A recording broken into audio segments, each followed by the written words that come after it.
What's up, everybody? This is the Tied to the Land podcast, where we believe that everybody is tied to the land in some way, shape, or form.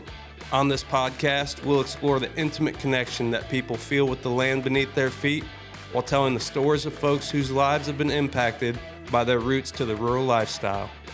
This podcast is brought to you by Arrowhead Land Company, where their mission is to create, inspire, or advance a connection to the land in every person throughout the world.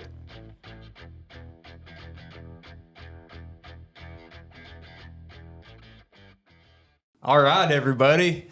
Andrew Schultz here. I'm joined with Will Bellis and TJ Embley. What's up, fellas? Yeah, how's it going? It's going good, man. Going good. So these guys have conquered the Alaskan wilderness, and we're here to talk about it today. They've actually conquered a lot more in their lives than just Alaska. But anyways, we got them sitting here today. Guys, if you don't mind, Will, tell me a little bit about yourself. TJ, you do the same thing. Let's let everybody hear who you guys are and where you come from. Go ahead. TJ Embley, from Anchorage, Alaska, born and raised. Family moved there in 1948 with my grandfather and sent for my grandmother with 3 kids in 1950, and she drove the Alaskan, and that's where we got our start in Alaska. Dang, so you're born and raised. Born and raised. Lived out of state for a few years playing hockey and going to flight school, and then always dreamed of coming back to Alaska. I was always homesick. Right on, right on. So I'm Will Bellis, a.k.a. the Land Goat. To my haters and to my lovers, I'm Will. Nevertheless, I'm one of the co-founders here with Andrew at Arrowhead Land Company. Been in the business now 10 years, and we've just been moving and shaking, making things happen, man. Yeah, it's awesome, man. So, Will, you've been doing the land sales thing, like you said, but when did you first start going to Alaska? Because that's where you guys obviously met, right? Yeah. We met 2019. I'd actually been going up there several years before. TJ works is a guide for one of the outfitters up there, Joe Schuster, Sportsman's Air. So I'd done some stuff in different areas, but never had the opportunity to go with a guide. Did some drop camp stuff, and then Ed, you go on these trips, and your adrenaline's pumping, you're excited to get there, and you're like, man, I hope I get a cool guide. Like, I'm going to spend 14, 15 days with this guy. Yeah. I hope he's cool. Yeah. And then, unfortunately, you got stuck with TJ. I got stuck with TJ. No, but, like, it's just, you get to meet people, and that's part of the experience, and it was just great. I was like, we've known each other forever. It's like brothers, and you hit it off, and we've been hunting together ever since. Yeah.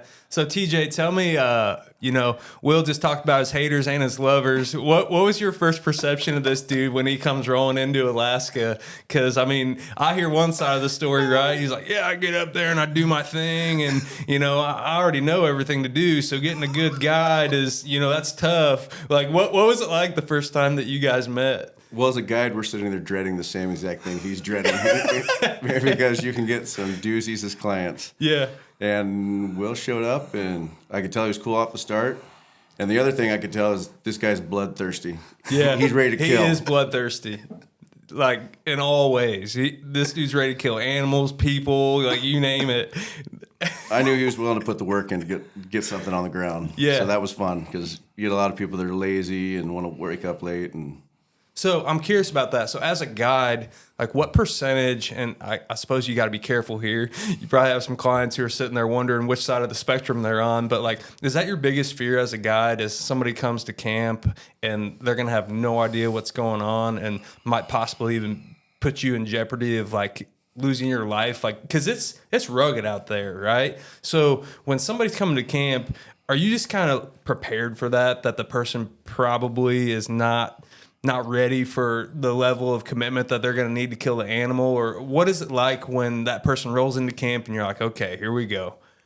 most people come in actually pretty unprepared for what they're getting ready to see. Yeah. We have very few guys that are actually hard go-getters and want to put in the effort to go through. I mean, because some of the alder patches and stuff, you just have to bust. There's no trails. There was no one there with a tractor to make you a nice place to walk. I mean, you're busting trail the whole way. And a lot of people just don't realize what they're going to get into. And then the weather. I mean, you go anywhere from 70 degrees and sunny to snowing and blowing wind on you. Yeah. And we always make a gear list for people to show, and it's amazing how many people don't even read the gear list. Yeah. And they sit there and freeze to death. And Yeah. That's giving them my clothes and my stuff just to make them comfortable. But I've been lucky enough to get mostly good clients throughout my whole career. I've only had one that I didn't really care for too much, but everyone else I've been able to get along with actually very well. That's awesome. So your guys' first hunt together was a moose hunt? Yeah, moose hunt. Is that right? It was. Moose, yeah, just a moose the first time. Yep. So tell me about that, Will. So, I meet him. We meet at the airport. We're gonna fly out. Gonna meet him out there at camp, and then I kind of knew at that point TJ was gonna be my guy. There's several guys in camp, and we get there and we get dropped off over a remote-looking creek area. Gonna be cool. Got a little cabin area set up there that's like half done. And I'm one of those people, I come from a guide background. So I guided for 12 years and I don't want somebody to take care of me, you know? Yeah. But I don't want to be an ass really either. And so I'm like, hey man, here's the deal. Like, let's just kind of get our feelers of who you are, what I am. And I don't want you to cook for me the whole time. I'm going to cook one day, you cook one day. Yeah. And so I think that was really fun, you know. And you're probably like, what? You're going to cook? Like, absolutely. Usually my day starts at 5 and ends at midnight after I clean up after someone. Yeah. And I'm like, and you're not going to just skin my animal. That's not going to like, let's make sure that we'll do this together, but I'm going to skin the animal. Like, that's part of the excitement to me is, you know, that's part of the hunt. Like, once you do get one, I've been on lots of moose hunts where I've came home with tag soup, you know. And so that was the exciting part of it. And those were like kind of how we kind of got everything dialed in there for the next week. Actually 8 days of not seeing a moose. We spent a lot of time hunkered under a tree in the pouring rain and wind. We got hammered with weather. Day after day of not seeing animals and just getting soaked in and trying to keep our clothes dry. And we even had a little cabin and all of our stuff was still wet. So you really find out what somebody's really about, you know, 8 days together not seeing animals and sitting in the rain and you're cold and miserable. But we laughed so hard, man. Just different stories. Yeah. Well, I think it's crazy, right? Because we all have this perception of like what we see on Jim Shockey's hunting adventures, right? Where you just call out for a moose across these mountains and then, oh, here comes one just barreling in. But you guys, I mean, you were at it for 8 days, hadn't even seen anything. Yeah. And then, so did you end up harvesting a moose on that trip then? Yeah, finally we made some calls to the outfitter and we were like, there's no moose here. Like, I mean, this guy's been doing it a long time. I've been doing it a little time. We probably need to make an adjustment, you know, because in Alaska, if you fly, you lose a day of hunting. You can't hunt the same day you fly unless it's like for black bear. So we made an adjustment, moved to another camp, and we got into chaos. Like instantly, the next day we were in them, and it got really exciting. That's awesome. And that was your first moose you'd ever killed. That's at the that first point? moose. Yep, first moose I ever harvested was with TJ. And so is that the moment that you were hooked? Like you were like, I got to get back to this place as much as possible for the rest of my life, or were you already hooked before you'd come up? I was already hooked because I'd been there a couple of times and I've been there fishing a couple of different times, but it's undescribable there, man. Like you just you're at it seems like the end of the earth to me. Yeah. Like and so when you get out there, you don't see humans. You don't have a phone. You're not getting called. And I mean, in the business we're in, I mean, my phone rings 24/7. So just to have that, it was the first place on earth that I had found that I could get to where it was just truly a vacation. Whether it was, most people will be miserable, it was a true just getaway to me. And I said, I got to find a way to get back every year. Yeah. I don't know how that's going to be yet. Yeah. But I'm going to manifest this thing into, shape where I'm going to be there every year. Yeah. Yeah. Well, I think it's awesome hearing you talk about it because you're talking about vacations, right? When most people think about a vacation, what do they think about, right? Being laid up on the beach, thinking about their next Instagram post, the waves rolling off their feet. And then I picture you guys huddled under a tarp together. Like it's raining, it's windy, it's freezing cold. You haven't seen a moose. But to you, that was the most enjoyable way that you could spend your time, and being able to unplug and disconnect from the world around you. Like, I think it says a lot about what the land means to you. And of course you, TJ, you're doing that every day willingly because you choose to, and it's your profession. Like, so of course you have to be connected to the land. Otherwise you'd be like, man, the heck with this. Like, what am I doing out here? You know what I mean? So talk to me, TJ, about what it was like growing up in Alaska and how the land and the outdoors has really molded you and shaped you into who you are today, and how it's enabled you to meet guys like Will who have the same passion for the outdoors. And I mean, what was it like growing up in Alaska and getting to experience that every single day of your life? Yeah. Well, where my family actually moved to when they moved to Anchorage, it was, I mean, it's right in Anchorage now, but it was way out. And they were out in potato fields, and they actually got a hold of 7.5 acres, which we still have our business and everything on. I actually bought the lot next door and built a house, and my cousins did the same thing. And the city kind of grew up around us, and we have a unique big piece of property in a residential area with a business. And grew up, my dad was the first graduating class of his high school when they first built it, and every one of us have actually graduated from that high school that's since. Cool. And yeah, my dad and my uncle has taken all the kids. We've been hunting since we were probably 3 or 4 years old, and they always had the dad's trip, which was all adults, where they actually got animals every single time. And then for a lot of years, we did the kids' trip. Where Nobody got animals. There was a lot of speaking and a lot of be quiet, and we came home empty-handed a lot. Yeah. But then I remember when I was about 9 or 10, I was finally with my dad, and we got our first animal, and I mean, I was hooked right from there. And in the fishing trips, I mean, everything was just spectacular in fishing game. I mean, it's pretty hard not to get addicted to something that's that good all the time. Yeah, yeah. And yeah, so I carried that through my whole life. Never gets old. Every one of, actually, my dad takes off one vacation a year. He very rarely goes out of state, and it is to go moose hunting for 10 days. Whether he is busy or anything, he stops for 10 days and goes moose hunting. Yeah. So you guys do that together every year? I haven't done it with my dad actually in a few years. I've been guiding. I actually got a call from Joe when I was in, I think it was Minnesota, on a work trip, and I'm best friends with his brother-in-laws, and he gave me a call and asked me if I wanted to be a moose guide. And I thought it started out with being a packer and building my way up. I was like, I've been hunting moose my whole life. I am not starting out packing animals around. And he's like, no, I want you to be a guide immediately. He goes, I will endorse you and get you pushed through this whole process, and you're going to be guiding for me next month. Wow. Holy cow. So I said, let's do it. And so was it a different kind of pressure at that point where this is now a job, and you have somebody coming in who probably doesn't know what they're doing, and they're completely relying on you? Or did it just feel like another day of being out there to you? It was hunting. Well, when there's money on the line, you know, it put pressure on me. I mean, a guy spends a lot of money, maybe on his only trip that he'll be able to do, you know, to put money together for a long time. And so it is pressure for me to give him a full, good experience and get him on animals.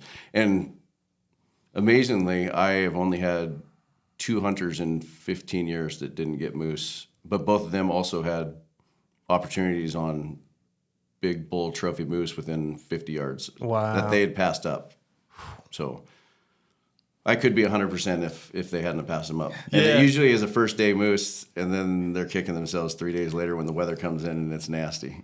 Dude, man, isn't that something? So you go up there, you spend all this money to come on this trip, you see this bull the first day, and you're like, oh man, that's nice, but this is kind of easy. You know, I think I'll wait around, and then you get beat with wind and snow and all kinds of craziness. You know, you just never know what's going to happen. So with that being said, Will, you've gone back not every year since then, but have you gone back every year? Every year. So actually, Will's actually next trip up on this moose hunt was the next year. I was actually guiding goats for another client out in the ocean. Ended up getting a message on my inReach that my client had canceled his hunt, and Joe told me I didn't have a client. And I told him, don't worry, I'll just go hunt with my dad. And he says, no, I'm going to pull a client from one of the other guides, and I'll just tell them they don't have a client. And I told Joe, don't do that. Just let them do it. I'll figure out something, and I'll go hunt for myself. Yeah. Well, 5 days later, I get back to cell phone service in town, and there's a message on my phone with, I can tell Will's voice on the other side. It says, "We're going moose hunting, baby. I saw you were available, and I booked you. I'll see you in a week." That sounds about right, man. This dude, he'll do anything on a whim, and he'll do it well. That's so like if he says, "I'm coming to Alaska and we're killing a moose," like there's probably a pretty dang good chance of that happening, you know? So that's hilarious. So tell me about, Will, you just got back from literally the hunt of a lifetime, and that was comprised of multiple animals, different things. Some of that time was spent with TJ, not all of it, right? You guys weren't together the whole time, but so tell me about that. And then TJ, I want you to speak to, I know Will drew a super rare tag, something that I think you've never even drawn before, if I'm not mistaken. So tell me about your most recent trip, because man, for everybody listening, what this guy was able to accomplish on his last trip to Alaska is something that most people won't get to do in their entire lifetime. So talk to me about that, what it was like finding out, kind of lining everything up and just being up there and getting to experience that. Yeah, so I had, it seems like these trips always end up getting booked on a Sunday morning when I'm drinking coffee with my wife. Which I'm sure she was absolutely thrilled about. Yeah, so I had already made the decision that I was not going to go to Alaska this last fall. We had so much stuff going on with starting Arrowhead and all of the above that I wasn't going to go. And I get a call from a gentleman I was trying to book a caribou hunt with, that he was booked out for several years, and he just calls me that Sunday morning and says, "Hey, I have a cancellation. It's now or never. I'm going to sell the spot. If you want to do it, you can come up and shoot a bear, a grizzly with us, an Arctic grizzly, at least have the opportunity to do that, and you can hunt caribou." He goes, "That's our last week of the season. They should be hardhorn. It's going to be awesome."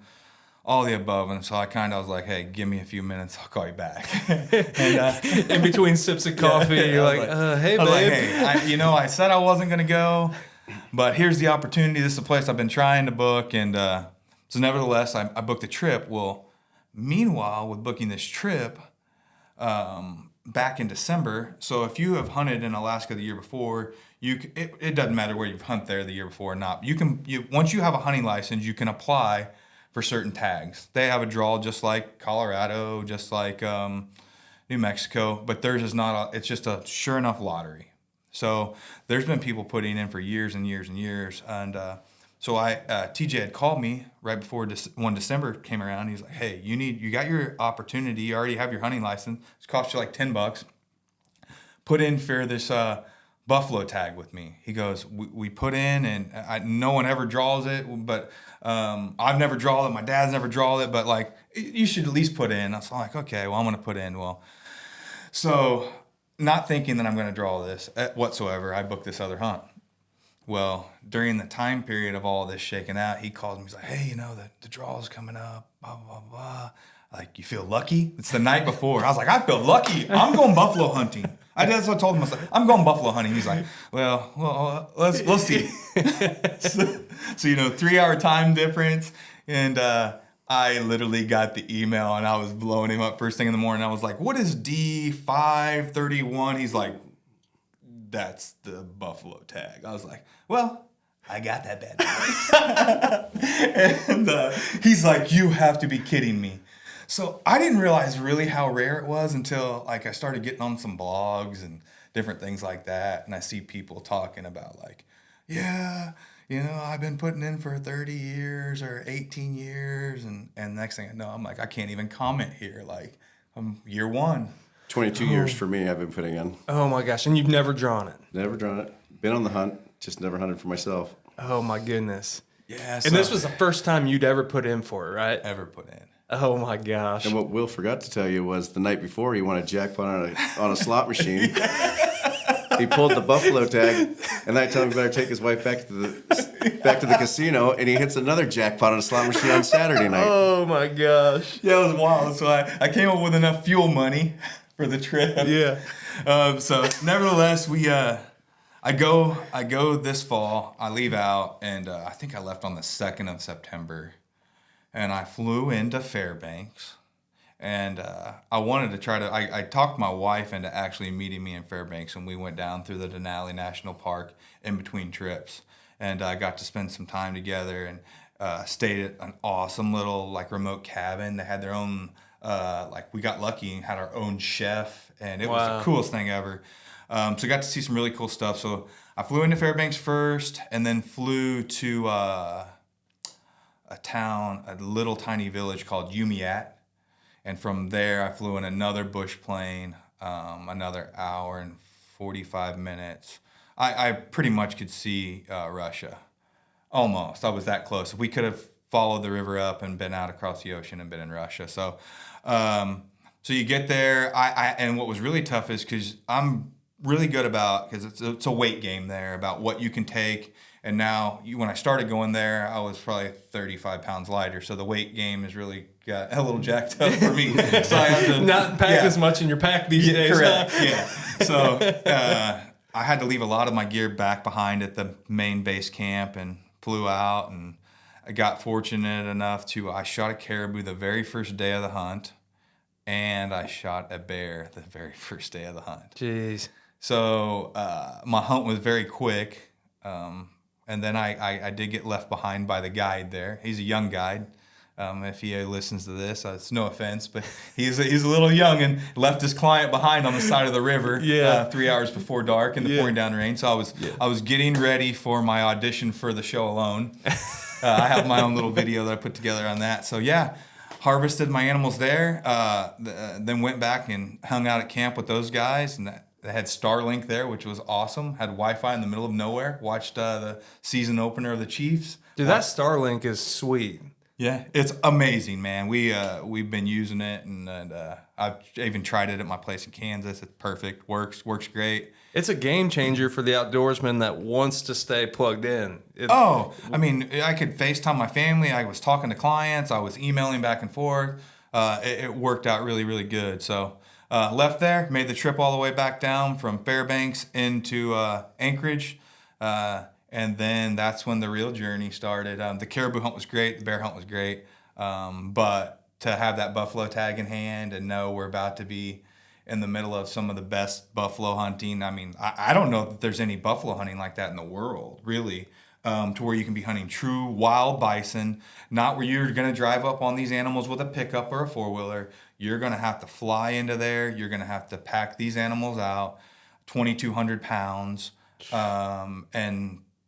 And so we started gearing up, put our gear list and everything together, and me and Don flew all of our fuel out the day before, scouted while we were there, had an idea of where we wanted to go back into, and then we flew out the next day in 2 Super Cubs and landed and set up shop and just started getting ready for the next day of the hunt. Jeez, man, that's crazy. I mean, I feel like, myself included, people have no idea the preparation that goes into a hunt like that. I mean, you're talking about different planes, having to make certain weights. It's almost like wrestling, like where if you're not the right weight, you don't get to perform, you don't get to go, you know? And people probably come with all kinds of stuff. I'd imagine, TJ, you've probably seen it all, where they show up thinking they're going to bring this and that, and you're like, that gets left behind, you know?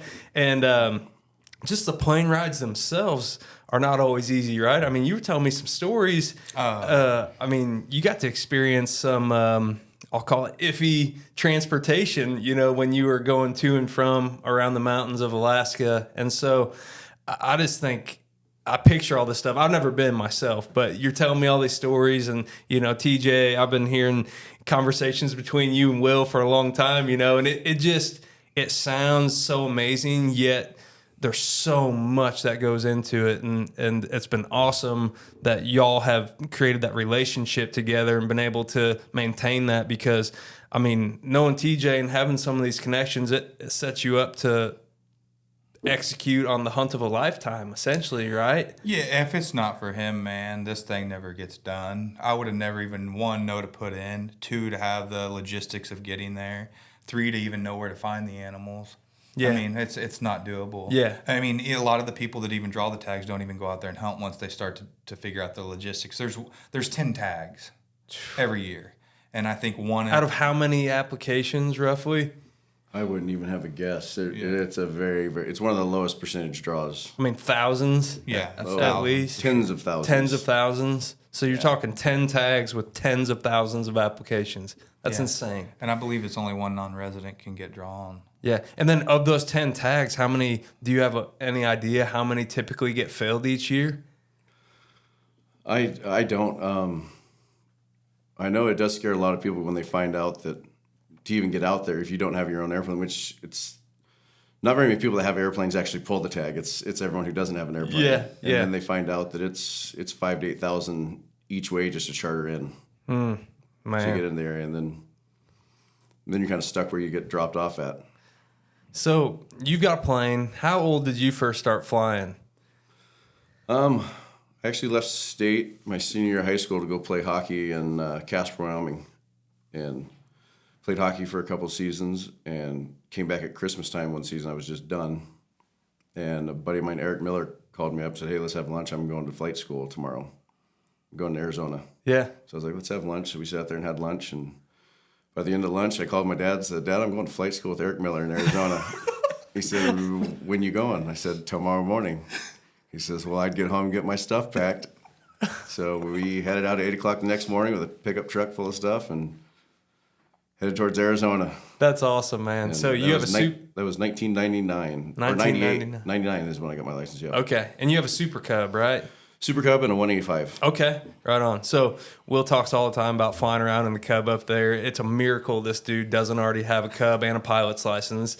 And if he did, you'd probably be seeing him just, "Hey, TJ, it's me again. I'm here in Alaska, just flying around," But so where I'm going with this is y'all were in a plane together. I think you guys were together. You were in a plane and you've been scouting out a place to possibly buy in Alaska, and which essentially over the years, and we'll talk about the business you've been in, and you've owned farms in other places, Oklahoma, Kansas, but at some point you had a dream of owning your own piece of remote property in Alaska, and it was actually in the plane together that you laid eyes on it for the first time, right?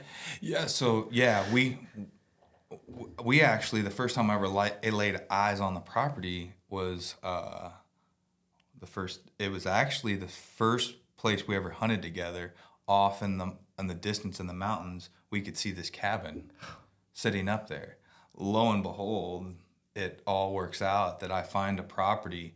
I tried to buy another property on the river, and he was looking into some information about it for me, and then it all fell through. We actually got beat out on the deal, and then I'd already made this decision after leaving there for this last spring. I was like, I'm buying a place. I took my boys up there in the spring. We had the best time ever together. I was like, I'm buying a place here. And so I just start tracking some stuff down. I find this little 5-acre tract. I buy it, I put it under contract, and I was like, man, how am I ever going to get stuff in here to build a cabin? Yeah. So I just, using my resources of what we do, I just started tracking down other little people that were neighbors. And I reached out and I found one cabin that was there that the guy was willing to sell. And then we started talking and we're looking on the maps. I was like, that's 2 miles from where I killed my biggest bull ever. I was like, that's the cabin on the hill, isn't it? He's like, yeah, I think so. And then we start putting 2 and 2 together. I was like, let's just get a plane. Let's go out there and check it out. So we did that this fall while I was there, and we put the property under contract after that, and we closed on it a few months later. Dude, that's so cool. I don't even think that I knew that you guys had laid eyes on that cabin your first time hunting together. Yeah. And then it came full circle and you were able to purchase that cabin and now you own it. You're an Alaska landowner. Yeah. I mean, that's so cool. Talk about something that started out as just like going on a hunt, then falling in love with that country and it being the only place that you can really find true peace. And then you were able to come full circle and buy a place that y'all laid eyes on together, hunting together for the first time. That's just like, it gives me chills because people talk about God and fate. And like, if that doesn't prove that there's a God and he's looking out for you, man, like, I don't know what does, because how many people have that cool of a story to tell? And again, it all comes back to the land and to that particular moment and Alaska, like I said, I've never been, but it's a pretty big place. You know what I mean? And so for all of that to work out and everything to fall into place, man, there's something beautiful about that. Yeah, and I mean, there's a lot of Alaska is public. You know, it's a majority. What is it, 90% of the state? So that I think it's close to 90% of the I state. think it's more than I think it's under 10% that's privately owned. Wow. Yeah. So just to find something that where you can, have something built or use something and you're able to use the rest of the state's land is huge. It's tough to find, And what's so cool about it is it's right where we fished together. I shot a grizzly with him there that snuck up on us in the river. It's just all right in the same area, and it's where my boys have been now. And they've shot black bears there and stuff, and it's just kind of wild that it's all tied together right there. So literally in a matter of 6 months, essentially, you were able to go up there and bear hunt with your boys. Have a little family getaway for them and just hang out with some other Alaska dudes and just chill and have a good time.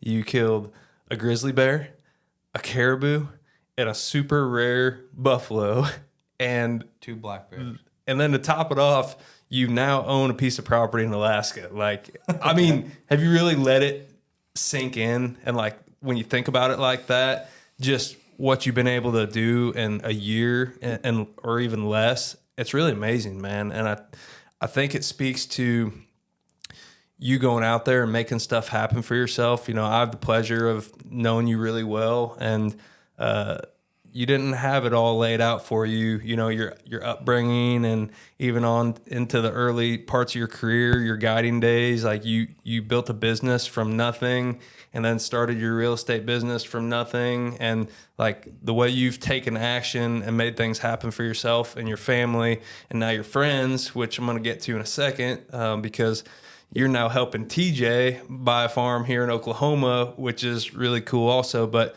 man, it speaks a lot to who you are and your character. And TJ, you can probably attest to this. I love to say that Will is probably the luckiest human being that I know, but I don't believe in luck. He works really, really hard. And so I think good things have happened to him, and the Lord's blessed him. And I'm super happy for you and everything that you've got going up there and all the memories you've made in the last year. But talk to me now about what it's been like to kind of reciprocate or to flip it around and to help TJ. TJ's in the midst of closing on a property here in Oklahoma. It's under contract, set to close any day, it sounds like. What was that like going up there all these years, hunting with him? You just had the year of your life with him. And now he's like, hey, man, I think I'd like to own something in Oklahoma. And now you've been able to help him with that. Tell me, guys, what that's been like working together. So we've talked about stuff in Oklahoma. We've talked about stuff in Oklahoma since I first met him. And started on our first moose hunt. Yeah. He was showing me pictures. While you guys were cuddled up together underneath the tarp in the rain and the wind. Like you should always be prospecting. I had the only buyer that I had in the room for 15 days. And so I said, I'm going to sell this man something. That's awesome. And he played the long game. I played the long game. Yep. And, so no, honestly, we talked about Oklahoma, and Oklahoma was the great thing about Oklahoma is with different family members, his family hunting, no one has to draw a tag, and so this year I had him put in for Kansas, and he actually drew a Kansas mule deer tag, so he came out, and that's why he's here. We've been hunting, we hunted Texas and Kansas, and now we're back here, but.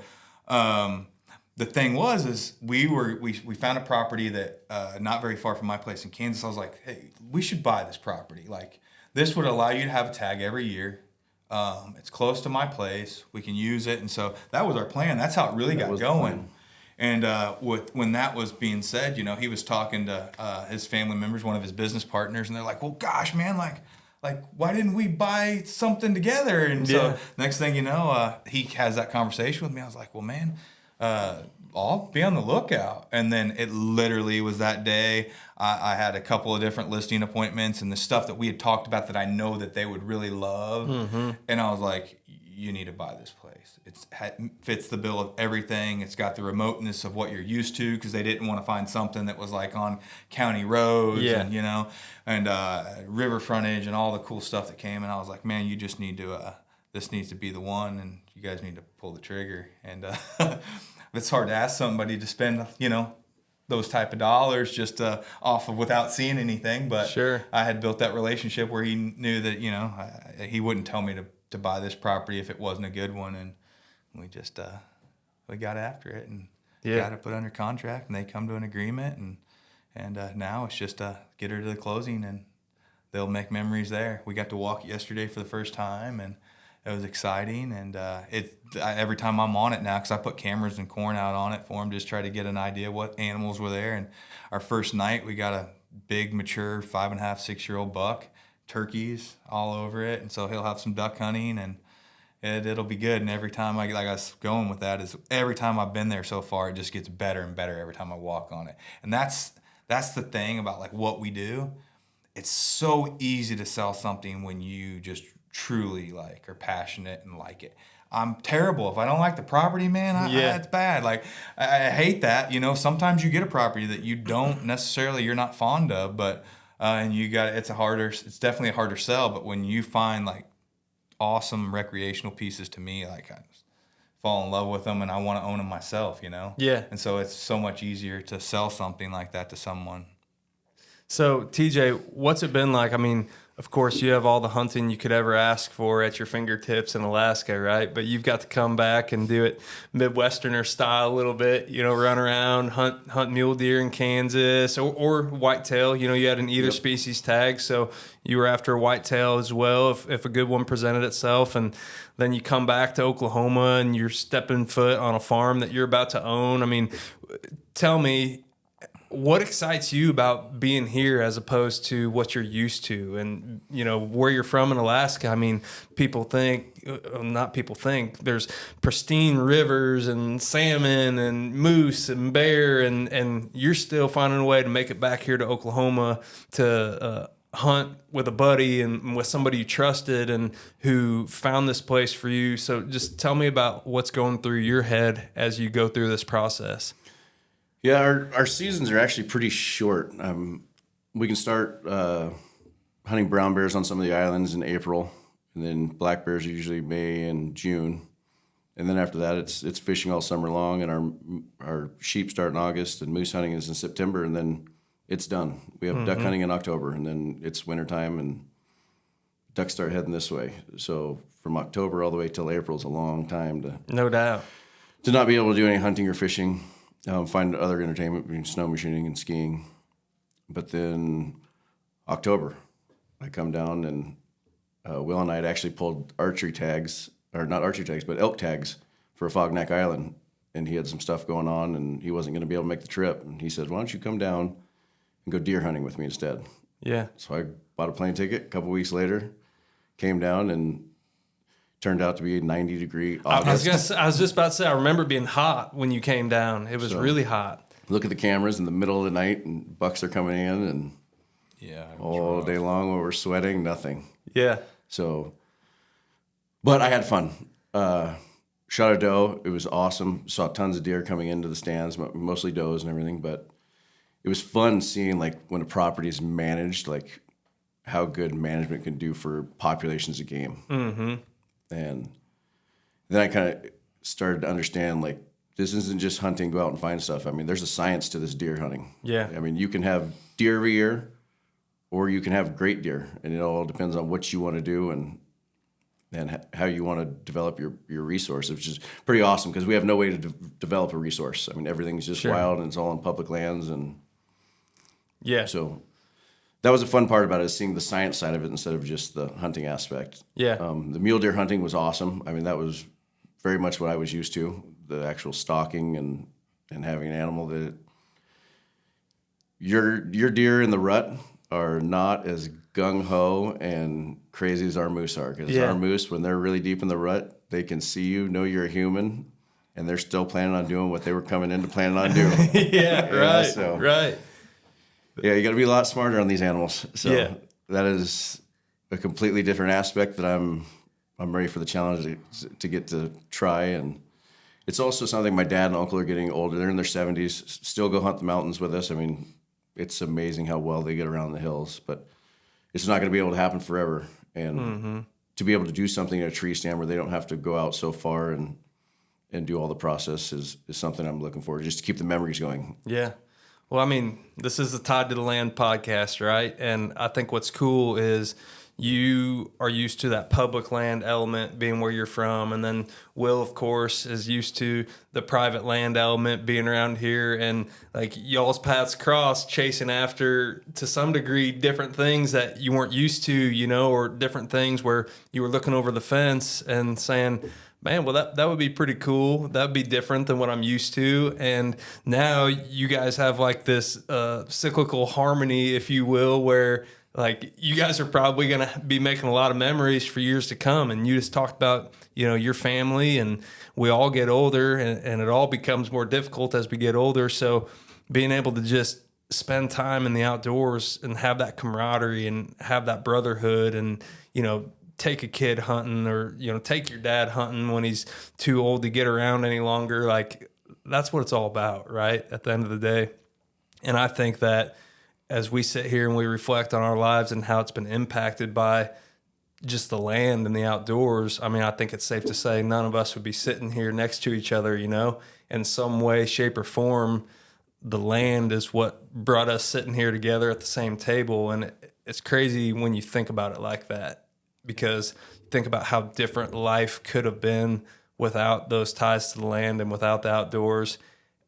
I have no idea where I'd be at, and I think it's safe to say you guys would be in the same boat, you know? Yeah. Absolutely. Yeah, just the people that God's put in your life, like, this would have never been, if I hadn't met Will, I would not be here today. I would not have shot my first whitetail. Actually shot my first whitetail and first mule deer in the same day with Will here just in Texas a couple days ago. Yeah. And the same within minutes apart. Oh Yeah. my gosh. Yeah. That's so cool. So tell us about that really quick. Cause y'all, so TJ, you came back, you were hunting in Kansas, but y'all had this hunt scheduled together through, again, somebody you met through the land, somebody who was a mutual connection of yours. But anyways, he invited y'all to come down to Texas. And so you guys detoured away from Kansas a little bit to go to Texas. So tell us about that experience really quick. Yeah, Dalton was actually another hunting client of mine. And it was just after I'd got done with my second hunt with Will for moose, and he was the next year. And another Oklahoma kid. Yeah. He was Oklahoma City. And I was like, man, I got a really good buddy that started out as a client. Now we're good friends. And Dalton, other super cool guy. And I was like, man, I hope you guys get to run into each other, because Will was doing an outfitted hunt. And we actually went back to the main lodge, and Will happened to be there at the same time. So I was able to introduce those two, and they hit it off. And Yeah. so it was kind of crazy. And yeah, Dalton was like, I told Dalton I'd pulled that tag in Kansas. And he says, why don't you two drive from Kansas, come down and hunt my property in Texas? He's right over the border. And I think we were on 2,000 acres that his family has. And so we went down there and we sat on the stand. Will and I were split up the first morning. And Dalton was sitting with me, and Will was by himself. And all of a sudden we get a picture of a guy's coming to work on an oil rig right in front of a stand that was sitting there, and it was Will's. It's like, oh no, his whole hunt's gonna be destroyed. Yeah. Well, then right after that, we get a picture of Will laying next to a whitetail that he had shot mere seconds before they got out of their truck doors. Oh my gosh. So we were like, heck yeah, Will got one. So I was sitting there, and I ended up having a nice buck come in at 40 yards, and Dalton was like, that's a pretty good deer, you know. He's telling me, I was like, yeah, that's a good deer. And he's like, that's probably a 3-year-old deer. So with Will, I was like, 3-year-old deer, those are good deer, so those are growers. You shoot them when they're 5.5. Yeah. It walks off, and Dalton goes, that's a 165-inch deer. You're crazy you didn't shoot that deer. I was like, I was going to shoot it till you told me it was a 3-year-old, and I thought those were growers. He's like, you can shoot whatever you want out here. He goes, I've only shot 12 deer in the last 20 years I've managed this property. Yeah. He's like, I got those everywhere. Yeah. I was like, well, don't tell me they're children. I was like, you should have just said the size, and I would have shot it. Yeah. So he set me and Will in that same stand that evening. This is the first day of our hunt. So I was hoping that thing came in, and we were seeing all kinds of small bucks. And both of us had mule deer and whitetail tags. And then finally we saw this big whitetail come out. And he was with a doe, and he couldn't have walked any slower towards us. We had about 45 minutes left of daylight. Your heart's pounding at this point. Oh, yeah. And Like, I'm sitting there talking under my breath. It's like, speed up. Come on. Yeah. Get some pep in your step, Yeah. kid. And he went and slowly went. And then we lost him in the trees, and he didn't come up. And then all of a sudden, the next time we see him, he's next to the fence, and he jumps over onto the property. So now it's go time. Well, as soon as he jumped it, then he starts walking away towards the other person's property with his butt right at us. So we sat there, and then he turned around and started coming back towards us. He was out there 400 or 500 yards. Well, at that time, Will turned around. He's like, holy smokes, there's a mule deer buck right behind us. Shooter. 150 yards. And I was like, well, what do we do? Do we wait for this nice whitetail coming in? He goes, no, you kill this mule deer. So I was like, all right. He's like, hang on. this dude's bloodthirsty. We've already established absolutely. that. Hold on. So I go and I turn around, and Will had his 33 nozzler there, and I had a 7mm that he had let me borrow. So I got this. So I got the 7mm. Well, I've set up on the whitetail with his 33 nozzler because he can We dial in open the scope. both blind doors. One out the front, one out the back. We're going to double off 2 rifles, one gunner. So Will first has me on that whitetail with his dial-a-scope. And he's like, We all have right, the make turret. sure We're you're good. solid. And all of a sudden the mule deer comes in. And he's like, get off that. Get on the 7mm. I'm going to get on this and keep an eye on this. So you're like bouncing back and forth between guns. So I get back on this mule deer that's coming in. I was like, all right, he's 140 yards. I'm going to take him. Well, Will's sitting here looking at his scope at this whitetail. He's like, all right, take him whenever you want. So I shoot him. He's like, did you hit him? I was like, oh, yeah, I hit him. I watched him dump over. He's like, get over here. This thing's coming towards us. I was like, what? He's like, get on the scope. Wind's Gun blowing set up for it. hard. Yeah. This whitetail never even heard the gunshot. The wind was going so hard. Oh my goodness. So he kept going. I kept losing him in the scope because I'm used to a Leopold 3x9 that's wide open view, Yeah. and this thing's dialed in. I kept losing it. Will's like, take him there. And I'd lost him in the scope. And then finally he went and he jumped the fence, went to the other person's property. It was like, we lost him. Well, then we watched him, and then we lost him to the trees again. Walked the same way he came in. So we're sitting there, we're like, well, that kind of stinks, let's give it some time. All of a sudden, Will It looks was like over. 15 minutes. Yeah. Will looks over, and that thing had done a whole loop and was now on the same side as the mule deer was on just on the other side of the fence, coming across the hillside, following a doe. Yeah. And that doe jumped the fence, and then he followed her, and she dumped the fence, and then went into a little bit of a gut, and we lost him. And all of a sudden, the next thing, it popped out right out in the open grass at 140 yards. Oh my gosh. Yeah. So you dumped him there. Ended up shooting him.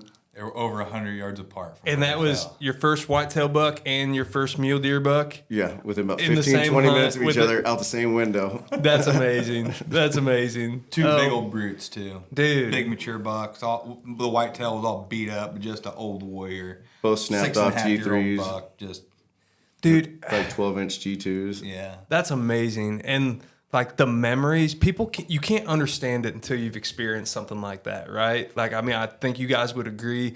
Just in that moment, you guys have me sitting here captivated, like on the edge of my seat. But like, I'm trying to picture it for myself, but y'all have that etched into your brains like forever. I told those guys all day long because Will gave me crap 6-7 times that day. He's like, just pull the trigger and shoot your first buck. Because I'd only shot doe in Kansas. Yeah. I finally shot a doe. I was like, something needs to die. Yeah. So I got my doe out of the way. Yeah. And he's like, shoot your first buck. Like, get this thing done with. Yeah. But I was like, you know what? It happened for a reason. For sure, Something man. else is going to happen. And if I'd have shot that morning, it would have been exciting to get that mule deer. But the excitement that we had would have never happened. Yeah. Dude, I think there's something to be said about that because too many people get caught up in, oh, that deer's not big enough, or, oh, what will other people think, or, oh, it was only a 3.5-year-old. I mean, and it's at the end of the day, man, it ain't about that. It's about the memories. It's about the experience. It's about shooting your first buck. And I mean, hunting culture has changed so much, it seems like, over the years, where it used to be all about the camaraderie, all about just if you were fortunate enough to kill something, that was a good thing, right? And we've had this shift into big deer and like people ruining relationships over them. You know what I mean? It's really sad to see. And so, for everybody listening to this, if you're sitting there waiting for the big guy to come walking by, or you're afraid of what people think, like what these two just described is really what it's all about at the end of the day. That's what it's all about. So, man, that's awesome. So I want to circle back for a second because Will, you've had some awesome trips to Alaska, and I think it's safe to say that a career as a rural real estate specialist, a career in real estate has afforded you the opportunity to do that. And of course, you met TJ along the way, and that's greatly helped with enhancing those opportunities. But talk to me just briefly about what you've been doing the last several years, you know, in the rural real estate game, and kind of the reputation you've built for yourself. And, you know, I'll brag on you a second. The last 2 years in a row, you were the Oklahoma Land Broker of the Year. I mean, so you've got some accolades in your career. Tell me what being in rural real estate has provided you, not just financially, that's not really what I'm getting at, but enabling you to meet guys like TJ, enabling you to provide better lifestyle for your boys, enabling you to be in a position to start Arrowhead Land Company. I mean, how has all that just come together for you, and how has all that been really influenced by your love of the land? Well, I grew up where I would have never thought I would own a piece of ground. I had some folks in our church and stuff take me hunting. Otherwise, I would have never ever been hunting. And so I remember those farmers where they took me at the time in Missouri, and just getting to see those places. And I always wanted that, but I didn't realize that it was really obtainable. Mm-hmm. You know, and so the older I got, I just made, in my mind, I was going to find a way to get it. I didn't know how I was going to get it, but I knew I was going to find a way to get it. And so it wasn't easy at first. And I started out with the outfitting business those stories would take up days of our time. But nevertheless, the land to me and how I got it, it was just a lot of blood, sweat, and tears, man. I mean, I've been through a lot to get it, and a lot of time and a lot of energy. But what I do know is it's like and it's not a want of like greed that I want to have something like that. It's just, man, like when you think about these farmers and people that have land, I'm like, how did they obtain that? Mm-hmm. And so I've been able to share those processes with my clients of, listen, like, I don't care if you want whatever you have, whether you can buy 20 or you can buy 1,000 acres, I can help you get there. And because I know I've been through it, I haven't had the money to buy that piece of ground, and I scrapped stuff together to make it work. And so I guess to really answer your question, it's a tough one for me, man. I mean, because it's more than that to me. It's I take a passion. I'm very passionate about when it comes to the client and what their needs are, and it's really easier for me with a first-time client, I think, more than probably the guy that I can help anybody that's bought ground before. Sure. But the guy that's the first-time buyer that really wants, I love those conversations. And that's where I really cut my teeth in this business, is because a lot of folks don't like to deal with folks like that. Mm-hmm. They just don't. This is I guess there's folks out there that think it's a big boys game in a sense. You know, I'm not dealing with a guy unless he wants to buy a big ranch. Well, I've sold small ranches that led to multi-million-dollar deals. I've sold $30,000 pieces of ground that most individuals that could own, and have turned them into relationships where that person has gave me a referral, or they have been the individual that ended up owning millions of dollars of property I didn't know. So going back to that, it's a fun conversation. So when talking about cutting my teeth in the business, I would take any client, and I enjoyed the client that called me and said, hey, man, I'm looking in Oklahoma. I don't own ground anywhere, but I'd love to buy a piece of ground. And I was like, well, what are you looking for? Mm-hmm. What can we do? What can I do to help here? And then just basically, I used to have a whiteboard, and I still have it in my office at the house, but I would put a list of all these buyers on this board, and I would categorize them of like, who's hot, who's cold, you know. more of a long-term type of buyer. And I would pretty much say, if you want to get on this list, you got to give me that commitment. Yeah. You give me the commitment, I'm going to give you more than what you could have ever imagined. It's not that I'm just going to answer the phone. I'm going to find you something good. And I don't care if it's mine. I don't care whose listing it is. We're going to track it down and we're going to find it for you. Yeah. Whether we got to just start cold calling, whatever. And so that's really kind of got me to where I'm at. And I think that that's where my business has really exploded, just because those clients is the referral business is the best business in this industry. And so it's gave me a pretty good name, and it's allowed me to to do what we're doing now. And of course, I'm the type of person that I'm not going to do anything unless I can be the best at it. Where we came from, the brokerage that we came from, I pretty much told them when I sold my company to get into this business. I built a guide service, and it took me 10 and a half, 11 years to build it to where it was at. And I made lots of sacrifices. My family made tons of sacrifices to get that business to where it was at when we sold it. And I felt like my guide service was the best in the business in the state at the time. So I was like, well, if I'm going to do this, I need to know. Like I told the company I was working for, I said, I need to know who the best guys are. I want to know who your best 5 guys are, because I'll be better than them.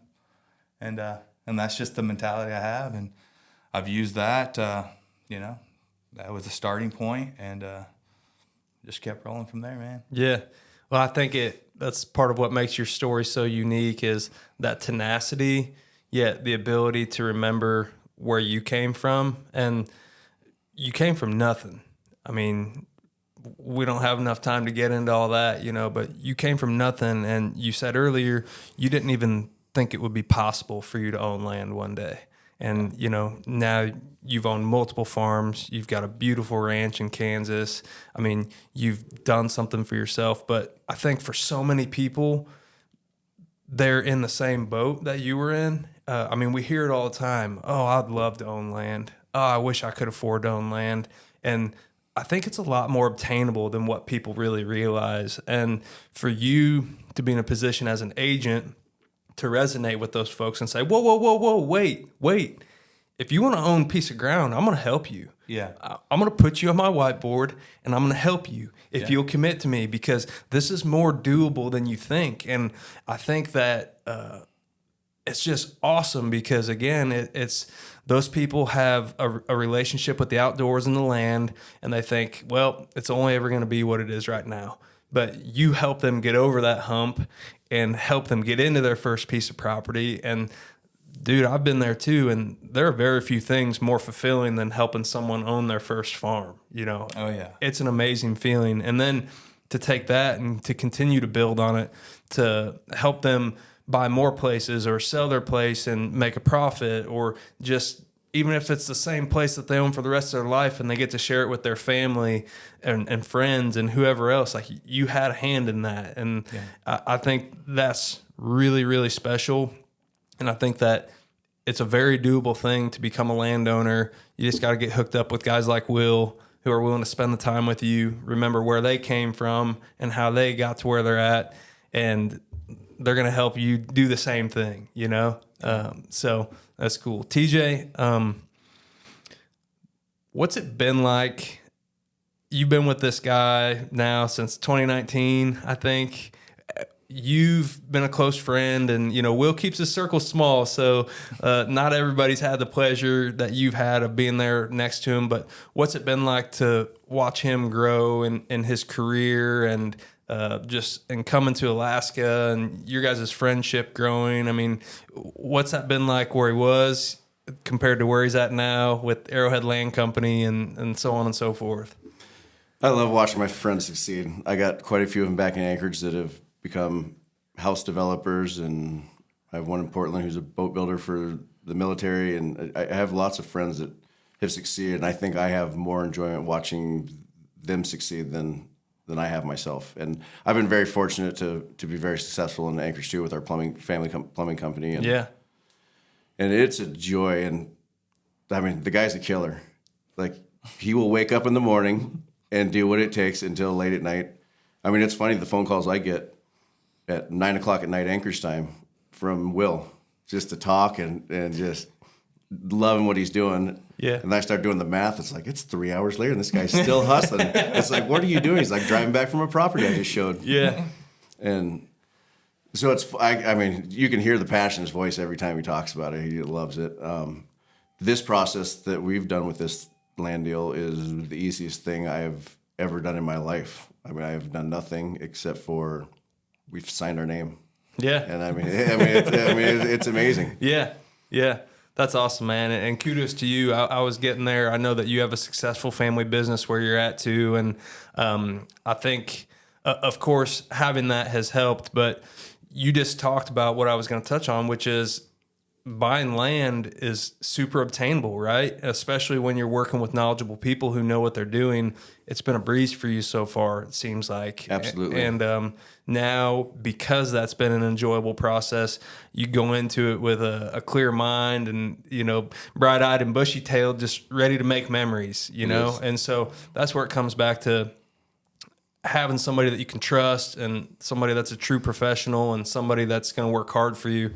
Makes all the difference, man. Friends are not friends, right? Yeah, to speak on that, my cousin was actually very nervous on the whole deal.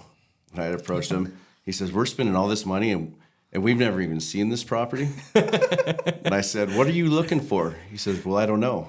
I said, well, Will does. He said, okay. Yeah. So we did it, and Will sent pictures, and I was excited every single time he told me about this thing. He's like, this is just beautiful. You're going to love it. Yeah. And then I got to step foot on this piece of property yesterday, and it's like, he's jacked every time he talks about something. He was not jacked enough telling me about this property. It is gorgeous. I am in love with it. Yeah. And I've already got dreams on where this thing's going to be in 10 years. Dude, that's awesome. Oh, my gosh. It's awesome. Trying to imagine where we can expand from this property already. I mean, I love the area and everything about it. So you guys are both ambitious. You both have accomplished a lot in your careers and owning land and hunting, of course. I'm curious from both of you, what do you see for the next 5 years of your lives? You know, and it can be individually or, you know, together hunting, whatever else, because, again, it's about the memories you make and the people that you do it with. But what do the next 5 years look like? I mean, how do you top a year like this for both of you? What's the future hold? I see Will pulling a muskox tag this year and maybe Powerball winning. This guy is lucky. Yeah, I see that too. Oh, man, I think the cool thing for us is, you know, with him getting a place here now and me having a place there, he is 45 minutes from my place. I'm in about an hour and 15 minutes from his place. And it's just that, like we were talking about, he can help me with my place. He can help me keep an eye on the cabin, help with, you know, getting ready things for the hunting season. And in exchange, I do the same. And now instead of us, you know, we're tenting it, you know, which is great. Like, I'm sure there'll be times of, you know, that we'll do things like that. But now we got places to go. We got more options. It just widens the horizon of what's on the table next, you know. Hopefully we draw muskox tags. That'd be nice. Yeah. But, man, I'm just looking forward to just making memories and sitting there on the porch of the cabin and calling moose in. I mean, I thought I was a moose caller until I met this guy, but I've gotten way better. Yeah. Oh, on the couch the other night, he had me coming in. Oh, yeah. I was good. I was calling moose. We were sitting there. Starlink had us all dialed in, and we were watching moose hunts, and I was just calling her in. That's awesome, man. I have a feeling next year when I come down here, that property's going to be all cleaned up, look like a deer park. And Probably. when he shows up, it's going to look like a national forest for bears. Yeah, yeah. Dude, that's awesome. Like, because how many times in your life do you feel like you got to go it alone, right? Especially as grown men, like you kind of feel like you're just by yourself sometimes trying to make your way in the world. And the fact that God had your paths cross through the outdoors and through the land, and then now you're able to help each other do things that wouldn't be obtainable literally without the existence of the other person. It's just so cool for me to think about. I get emotional thinking about how all that stuff is working behind the scenes, and it's been cool to witness your guys' friendship over the years. TJ, this is the first time I've got to meet you, but I felt like I've known you, you know, through phone calls and being in the truck with Will and hearing him tell stories about Alaska and almost crashing the plane together. And, I mean, there's just all kinds of things. And I think that's what the land does for people. It gives you more meaning and more purpose. And especially when you choose to share it with others, like what you thought was a favor for someone else has now come full circle, and it's paying dividends for you, and I believe in that good karma, so to speak. And I believe in you do the right thing and you do what you can to help other people, then good things are going to come back to you. And I just think, not in a weird way, but your guys' story is just a beautiful one. It's a cool one. And I've loved talking about it. So. Yeah. I mean, for me, man, like I've been telling myself, when you go to Alaska, it gives you a chance to, like, I really can think about really what's next for me, what's next for my family, what's next for my friends, what's next for our business. And I was just like, people talk about, and I've heard, you've had some stuff going on at the office, like, what are people's goals? Where do they see themselves? And I'm like, man, what's my goal? What do I want to do? I want to keep us crushing what we're doing, but like I want to take, and I told my wife this, I want to take advantage of what we have. Yeah. I want to enjoy what we have, because I've always been at the mindset, man, like we're competitors. We know that. Like everybody in this business that knows us knows we're competitors.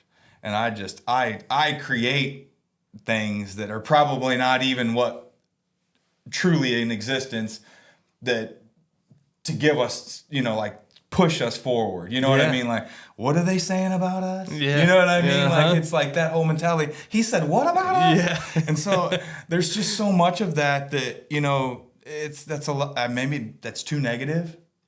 And so I was like, I want to love what we got. Yeah. There's nothing wrong with just loving what we got. Absolutely.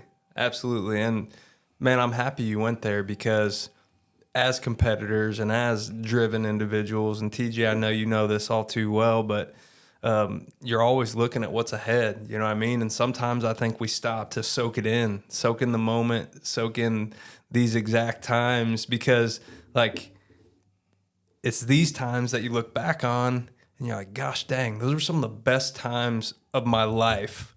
But at the time, all I was doing was thinking about what's ahead, right?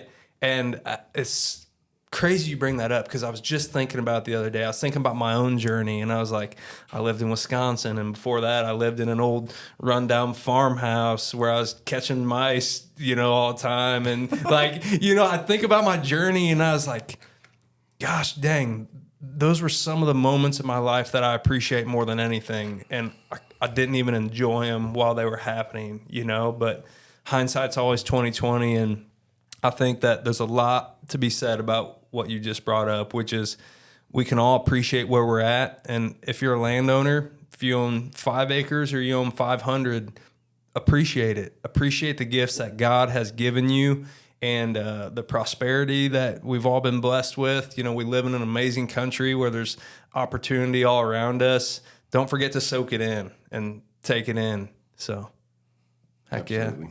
Fellas, I appreciate it. This has been fun. Yeah. TJ Embley, Will Bellis.